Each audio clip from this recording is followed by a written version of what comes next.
இப்போ எவ்வளோ செலவு இருக்குது. அதுக்குள்ளே அந்த அமெரிக்காவிலே இவன் வீட்டு பக்கத்தில் எனக்கு ஒரு வேவுக்காரங்க ஸ்பைஸ் இருப்பாங்க, என் ஃப்ரெண்ட்ஸ் இருப்பாங்க இல்லையா. அவன் சொல்ல உன் சம்மந்தி அங்கே தான் இருக்கான். ஏன்னா இப்போ சம்மந்தி வர்றப்போ உன் மனைவியோட பெற்றோர் வர்றப்போ உனக்கு செலவுக்கு காசு இருக்குது, பெற்றோர் ஆக்கிய நாங்கள் வருகிறதுக்கு உனக்கு செலவு காசு இல்லைன்னா அது எப்படி அது சாத்தியமாகும்? எங்கள் வீட்டில் ஆரம்பிக்கும்.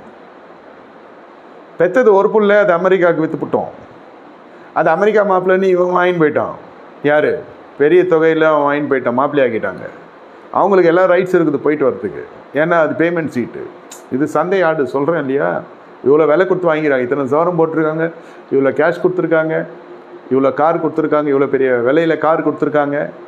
அவள் அவ்வளோ சொகுசான வாழ்க்கைக்கு தான் இது பேமெண்ட் சீட்டு. அப்புறம் எங்கள் அப்பா அம்மா வர்றதுன்னா உங்கள் அப்பா அம்மா வர்றதுன்னா நான் சொல்லுவேன், சுவரில் நான் சித்திரம் வரைய முடியாது, ஏஞ்சி நிற்க முடியாது, அது வேறு விஷயம். வயிற்றால் போதோ வாயால் போதோ அது வேறு விஷயம். ஆனால் என் உரிமையை நான் விட்டு கொடுப்பதில்லை. அவன் சம்மந்திக்கு நல்ல உடல் சுகம் இருக்குது, அவன் பறந்து போகிறான், போயிட்டு போகிறான் விட. நீ இங்கே இருந்து நல்லா என்ஜாய் பண்ண வாழ்க்கைய. குடும்ப ஞானம் என்பது வாலிபர்களுக்கு மட்டுமில்லை, நடு வயது கொண்டவர்களுக்கு மட்டுமில்லை, இது வயோதிகர்களுக்கும் இருக்குது, தேவைன்ற.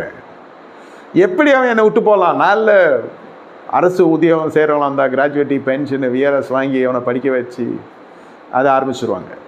தனியார் வேலை செஞ்சவங்களாக இருந்தாக்கா, நான் வேலை செய்கிற நான் வாழ்ந்ததே என் பையன் படித்து முடிக்கிற வரைக்கும், அதுக்கப்புறம் அவன் காப்பாற்றுவான், என்னை நல்லா காப்பாற்றுவான்.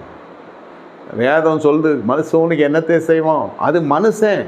இது என் பையன், அவன் மனுஷன் எல்லாமே, அவன் தேவதூதனா. மனுஷனுக்கு என்னத்தை செய்வான், நானே உனக்கு சகாய. படிக்க வைக்கிறதெல்லாம் கடமை, அவ்வளோதான். கடமையை செய், பலன் எதிர்பார்க்காத. மீதி வந்துச்சுன்னா அது மாதிரி இல்லாமல் குடும்ப ஞானம் என்பது ஒன்று இருக்கிறது. என்ன, நீங்கள் நல்ல மரத்தை வச்சு பாடுபடுகிற பொழுது அது தானாக கனி கொடுக்கும். வர விசுவாசிகள் கர்த்தரை நான் மகிமைக்காக சொல்கிறேன், ஒருத்தர் கூட காணிக்க கொடுக்காமல் இருந்ததில்லை. நன்மையை நாங்கள் ருசிக்கிறோம், நாங்கள் திரும்பி கைமாறு செய்ய வேண்டும். இது நான் கேட்கிற அளவுக்கெல்லாம் இல்லை. இதெல்லாம் மனமுந்து வருகிற காரியங்கள், வந்து கொண்டு இருக்கிறவைகள். தேவ நான் மகிமைக்காக சொல்லுங்கள். மரத்தை வைக்கிறோம், அதனுடைய பலனை அனுபவிக்கிறது தோட்டக்காரன் கருத்தில் இருக்குது, மரத்தின் கருத்தில் அல்ல. பிள்ளைகளை பெற்றெடுக்கிறீர்கள், அதனிடத்தில் நன்மை ருசிக்கிறது உங்கள் வளர்ப்பில் இருக்கிறது, பிள்ளையின் கரத்தில் இல்லை. அவளுக்கு எவ்வளோ அழகியான பெண்ணை கல்யாணம் பண்ணால் என்ன தப்பு இல்லை. நல்லா வாழணும்னா நல்ல இடத்துல நல்ல குடும்பம் பார்க்கறதுக்கு நல்ல லட்சணமான ஒரு பெண்ணை பார்த்து கல்யாணம்